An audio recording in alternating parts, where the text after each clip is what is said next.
नमस्कार मित्रांनो, आदिजित अकॅडमीमध्ये तुमचं मनपूर्वक स्वागत आहे. माझं नाव आहे आदित्य आणि आपण या व्हिडिओमध्ये क्लास 6 मॅथमॅटिक्स गणित प्रकाश पुस्तकाचा सिलेबस बघणार आहोत.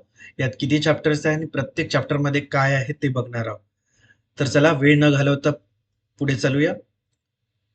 Syllabus overview. इथे टोटल 10 चॅप्टर्स आहेत. Patterns in mathematics, lines and angle, number play, data handling, prime number, perimeter, fractions, construction, symmetry, the other side of zero. तसे 10 चॅप्टर्स आहेत आणि 10 चॅप्टर पण आपण इन डिटेल शिकणार आहोत. पुस्तकातल्या ज्या गोष्टी आहेत ते तर घेणारच आहोत, बाकीच्या पण घेणार आहोत. आणि आणखी एक महत्वाची गोष्ट मित्रांनो, वर्ग 6वा हा खूप महत्वाचा आहे. मी आधी पण सांगितलेलं आहे आणि हा दोन गोष्टीसाठी खूप महत्वाचा आहे. एक तर आपल्याला मार्क्स मिळवायचे बट ऑब्व्हियस, आणि दुसरं हा पुढच्या शिक्षणासाठी बेस असणार आहे. त्यामुळे सगळे कन्सेप्ट क्लिअर करा. आणि हा जो विषय आहे तुम्ही टेन्शन घेऊन शिकू नका, खेळण्यासारखा खेळा. याच्या बऱ्याच चॅप्टरमध्ये तुम्ही play with game, number play असे चॅप्टर्स आहे. का? कारण की त्यांनी सांगत आहे तुम्हाला की तुम्ही हा अभ्यास म्हणून नका तर खेळ म्हणून शिका, जेणेकरून तुम्हाला कन्सेप्ट पण शिकेल आणि मजा पण येईल. चला तर वळूया पुढच्या चॅप्टरकडे, पॅटर्न्स इन मॅथमॅटिक्स. ठीक आहे. या चॅप्टरमध्ये आपण काय शिकणार आहोत? What is mathematics? मॅथमॅटिक्स काय आहे? कुठलाही सब्जेक्ट शिकायच्या आधी तो सब्जेक्ट काय आहे हा शिकणार आहोत. मग यात काय आर्ट आहे की सायन्स आहे, किंवा त्याला आर्ट किंवा सायन्स काय म्हणतो हे बघणार आहोत. त्यानंतर पॅटर्न्स इन नंबर, म्हणजे सिरीजमध्ये पॅटर्न काय असतो, जसं 1, 2, 3, 4 लिहिलं तर तुम्हाला नेक्स्ट काय राहणार आहे माहिती, ते काय आहे, नॅचरल नंबर्स. तसंच जर मी लिहिलं परत 1, त्यानंतर 4, त्यानंतर लिहिलं 9, तर तुम्ही पुढचा नंबर काय सांगू शकाल? काय आहे हा? 16. काय आहे? स्क्वेअर नंबरची सिरीज. तर हे पॅटर्न्स काय असणार आहे हे बघणार आहोत. त्यानंतर visualising the number. Visualising number म्हणजे 2 चा स्क्वेअर काय असतो मित्रांनो? 2 चा स्क्वेअर 4. तर हा व्हिज्युअलाइज कसा करायचा? 2 चा स्क्वेअर 2 लिहायचं. हा स्क्वेअर झाला 2 डॉट्सनी, 4 डॉट झाले. तर याला म्हणतात visualising number. Patterns in shapes, geometric patterns काय हे पण बघूया. तर साधारणतः हा चॅप्टर खूप सोपा आहे आणि खूप छोटा आहे आणि यात बरेच एक्झाम्पल आपण घेऊया. आणि नेक्स्ट व्हिडिओ याच चॅप्टरवर असणार आहे. तर तोपर्यंत आता पुढच्या चॅप्टर विषयी बघूया. Lines and angle. हा चॅप्टर खूप महत्वाचा आहे मित्रांनो. यात आपण बेसिक जॉमेट्रिक एलिमेंट शिकणार आहोत, जसं पॉइंट काय असतो, लाईन सेगमेंट काय असते, लाईन काय असते, त्यानंतर रे काय असतो, याला रिप्रेझेंट कसं करतात. जसं पॉइंटला तर आपण पॉइंट ए लिहिला, लाईन सेगमेंटला कसं लिहितो, ए बी. लाईनला कसं लिहितो, ए कॉमा बी. म्हणजे जर तुम्ही फक्त रिप्रेझेंटेशन बघितलं तरी तुम्हाला ओळखायला यायला पाहिजे की हा कोणता एलिमेंट आहे. ठीक आहे. त्याचसोबत आपण बघणार आहोत टाइप्स ऑफ अँगल. अँगल्स कसे असतात, यात रिलेशन काय असतं, राईट अँगल काय असतो, ॲक्यूट अँगल काय असतो, ऑप्ट्यूस अँगल काय असतो, स्ट्रेट लाईन मध्ये किती अँगल असतो, हे सगळे यात आपण बघणार आहोत. यात आपण पुस्तकातले एक्झाम्पल घेऊ, बाहेरचे एक्झाम्पल घेऊ आणि एकदम सोपं करून शिकूया. टेन्शन घ्यायचं नाही, मस्त मजा घेऊन शिकूया हा चॅप्टर. तिसरा आहे नंबर प्लेज. बघा, या चॅप्टर मध्येच प्ले आहे आणि नंबरचा प्ले आहे. हा चॅप्टर मस्त असणार आहे. सुपर सेल्स काय असणार आहे हे बघूया. सुपर स्केल एक चित्र दिलंय पुस्तकामध्ये, खूप छान आहे. त्याच्यावरून तुम्ही सुपर सेलचे कन्सेप्ट समजू शकता. त्यानंतर परत मॅट्रिक्स मध्ये काय असणार आहे सुपर सेल ते बघूया. व्हिज्युअलायझिंग नंबर, प्लेइंग विथ डिजिट्सचे सम्स, रिलेशन्स काय असणार आहे. पॅलिंड्रॉमिक नंबर हा खूप मस्त कन्सेप्ट आहे.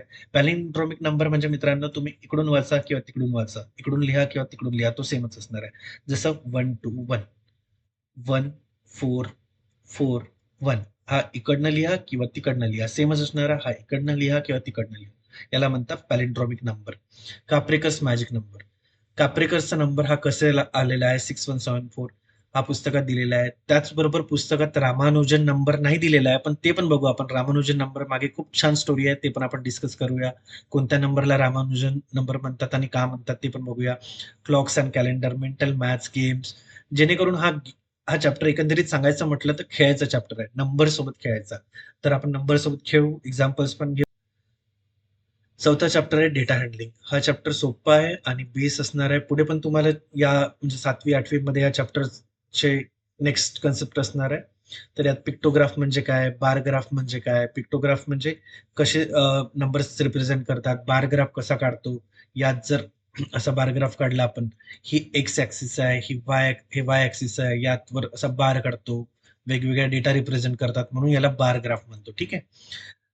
तर या चॅप्टरमध्ये इतकं शिकणार आहोत. पुढच्या चॅप्टरमध्ये प्राईम टाइम, खूप महत्वाचा चॅप्टर आहे आणि खूप इम्पॉर्टंट चॅप्टर आहे. प्राईम टाइम म्हणजे prime number.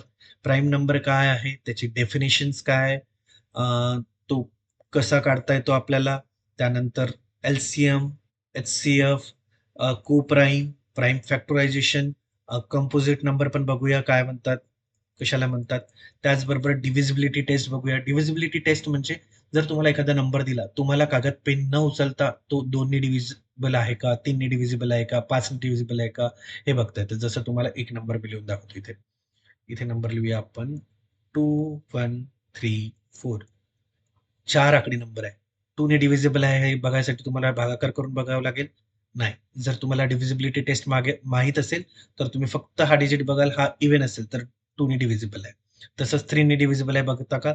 2 plus 3, 3 plus 3 6, 6 plus 4 10. 10 divisible by 3 आहे का? नाही. म्हणजे हा 3 ने डिव्हिजिबल नाही आहे. अशाच पुस्तकात दिलेल्या या 5 डिव्हिजिबिलिटी टेस्ट बघूया आणि बाकी पण बघूया आपण. या व्यतिरिक्त पण डिव्हिजिबिलिटी टेस्ट आहेत, ते पण आपण बघूया आणि त्यावरचे एक्झाम्पल सोडूया. त्यानंतर पेरीमीटर आणि एरिया. पेरीमीटर आणि एरिया नेमकं यात फरक काय? जर तुम्ही ग्राउंडवर गेला खेळायला किंवा सकाळी वॉकला, जर तुम्ही ग्राउंडच्या भोवताली असं राऊंड माराल, तर हा काय आहे? हे जर डिस्टन्स मोजाल तर पेरीमीटर आहे. आणि याच्या आतला जो एरिया आहे, जो तुम्ही खेळता किंवा जिथे लॉन लावलेला असतात, तो आहे एरिया. समजलं मित्रांनो? हा पेरीमीटर आणि हा एरिया. तसंच जर तुम्ही स्क्वेअरचं बघाल, तुमच्याकडे एखादा वॉल असेल, या वॉलच्या 4 बाजूला तुम्ही रेष मारली, तर ही आहे पेरिमीटर आणि इथे तुम्ही पेंट केला किंवा कलर भरला, हा आहे एरिया. तर अशाच वेगवेगळ्या जॉमेट्रिक शेप्सचे आपण रेक्टँगल, जसं स्क्वेअर, ट्रायंगल याचा पेरिमीटरचे फॉर्म्युले बघूया. याच्या एरियाचे फॉर्म्युलेज बघूया. ते कसे काढतात बघूया, जेणेकरून पाठ करायला सोपं असलं पाहिजे. तेच म्हणतो मी, पाठ करायच्या आधी पहिले समजून घेऊ, नंतर पाठ करूया. नुसतं रट्टा मारायचं म्हणून रट्टा मारायचं नाही. अंडरस्टँडिंग महत्वाची आहे. अंडरस्टँड करा, म्हणजे जेणेकरून गोष्टी लक्षात राहील. ठीक आहे. नेक्स्ट चॅप्टर आहे फ्रॅक्शन्स. फ्रॅक्शन्स काय असतं नेमकं? जर तुम्हाला एखादा गोष्ट आहे, तुम्ही जर समजा दोघे भाऊ आहे, ठीक आहे, आणि तुम्हाला एका बिस्किट दिलाय, एकच बिस्किट आहे, तुम्ही काय करा, दोघांमध्ये डिवाइड कराल. किती किती द्याल तुम्ही? 1/2, 1/2. हाफ असं लिहितात तुम्ही. हाफ हाफ म्हणता ना, तर हाफ हाफ कसं लिहितात? 1/2. अजून तुम्हाला यातलं कोणाला दोघांमध्ये डिवाइड करायचं असलं तर कसं होईल? 1/4, 1/4. याला फ्रॅक्शन्स म्हणतात. आणि या फ्रॅक्शन्स मध्ये दोन पार्ट्स आहे, एक न्यूमरेटर, एक डिनॉमिनेटर. वरचं जे असतं त्याला न्यूमरेटर म्हणतात, खाली जो भाग असतो त्याला डिनॉमिनेटर म्हणतात. मग यात आपण यांचे कंपॅरिझन, फ्रॅक्शनल युनिट यात कंपॅरिझन, दोघं इक्विव्हॅलेंट फ्रॅक्शन्स काय आहेत, त्यांच्या सम, त्यांचे सबट्रॅक्शन, त्यांचा मल्टिप्लिकेशन कसं असणार आहे, हे सगळं बघूया. आणि खूप सारे एक्झाम्पल घेऊया, पुस्तकाच्या व्यतिरिक्त पण एक्झाम्पल घेऊया, जेणेकरून तुम्हाला पुढच्या क्लासमध्ये पण हे चॅप्टर असणार आहे. जे या असं शिकूया की पुढच्या क्लासमध्ये तुम्हाला सोपं जाईल शिकायला. Playing with construction. परत प्लेइंग आलं विथ कन्स्ट्रक्शन. यात काही नाही, तुमच्याकडे डिव्हाइसेस असणार आहे. कंपास, रुलर, प्रोट्रॅक्टर कशाला म्हणतात, त्यातून डिस्टन्स कसा मोजायचा, अँगल कसा मोजायचा, हे शिकणार आहोत. आणि खूप सोपा चॅप्टर आहे आणि बेस आहे हा बाकीच्या 10वी, 11वी, 12वी साठी. तर यात पण आपण बघूया की ही टूल्स कसे वापरतात आणि कसं मेजर करतात. त्यानंतर सिमेट्री. सिमेट्री काय? सिमेट्री म्हणजे सारखेपणा. जसं तुम्ही एखादा रेक्टँगल घ्याल, रेक्टँगल मध्ये काय डेफिनेशन असतं? समोरच्या दोन साईड असतात. ही सिमेट्री झाली दोन लाईनची. या दोन लाईन मध्ये सारखेपणा आहे, या दोन लाईन मध्ये सारखेपणा, ही सिमेट्री झाली. स्क्वेअर मध्ये काय असतात? चारही लाईन सेम असतात, ही स्क्वेअरची सिमेट्री. तुम्ही राऊंड सर्कल बघाल, यात प्रत्येक पॉइंट सारखा आहे, इन्फानाइट लाईननी बनतो, याला सिमेट्री म्हणतात. तर मग पुस्तकात बरेच एक्झाम्पल दिले आहेत पेपर फोल्डिंग करून. बाकी मग रोटेशनल सिमेट्री काय असतं, स्क्वेअर मध्ये 90 डिग्री, 180 डिग्री, 270 डिग्री, 360 डिग्री काय असते, हे सगळं बघूया आपण. ठीक आहे. शेवटचा चॅप्टर आहे the other side of zero. मित्रांनो, अदर साइड म्हणजे नेमकी कोणती साइड? आपल्याला नेहमी पॉझिटिव्ह साइड माहित असते. झिरोच्या इकडची जी साइड असते ते पॉझिटिव्ह रिप्रेझेंट करतात. अदर साइड म्हणजे नेमकी त्यांनी कोणाविषयी बोलत आहे? इकडल्या साइड विषयी. आणि इकडे काय असतात? निगेटिव्ह. सो या चॅप्टर मध्ये मोस्टली फोकस कोणत्या केलेले आहे? निगेटिव्ह इंटिजर्सवर.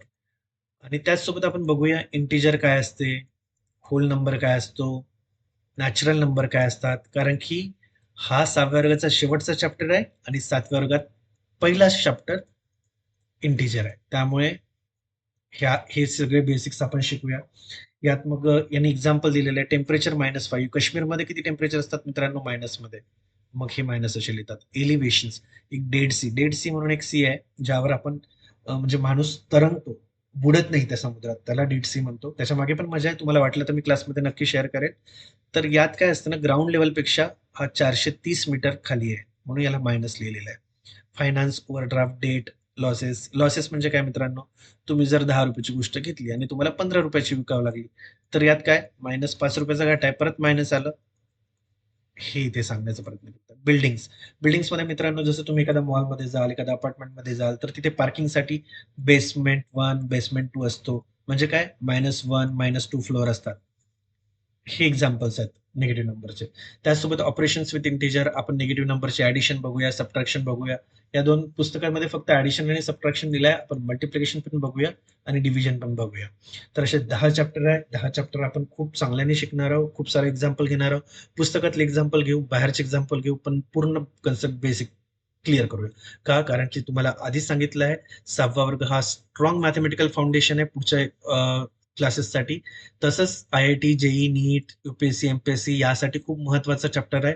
कारण की त्यात IITमध्ये पण मित्रांनो मॅथ्स सब्जेक्ट असतो, नीटमध्ये असतो. UPSC आणि MPSCमध्ये क्वांटिटेटिव्ह नावाचा एक सब्जेक्ट असतो, त्यासाठी खूप महत्त्वाचा आहे. आणि पुढचा चॅप्टर आपण बघणार आहोत पॅटर्न इन मॅथेमॅटिक्स. हा चॅप्टर 1 असणार आहे. हा आपण एक व्हिडिओमध्ये, जर तो खूप मोठा झाला तर 2 किंवा 3 व्हिडिओमध्ये बघणार आहोत. आणि या प्रकारे आपण पुढे सिलेबसमध्ये आता ॲक्चुअल सिलेबसमध्ये पुढे जाणार आहोत. जर तुम्हाला मित्रांनो हा व्हिडिओ आवडला असेल, चॅनल आवडलं असेल, तर नक्की सबस्क्राईब करा, शेअर करा. आणि हां, महत्त्वाची गोष्ट म्हणजे आपण या चॅनलवर खूप सारे शॉर्ट्स टाकतोय.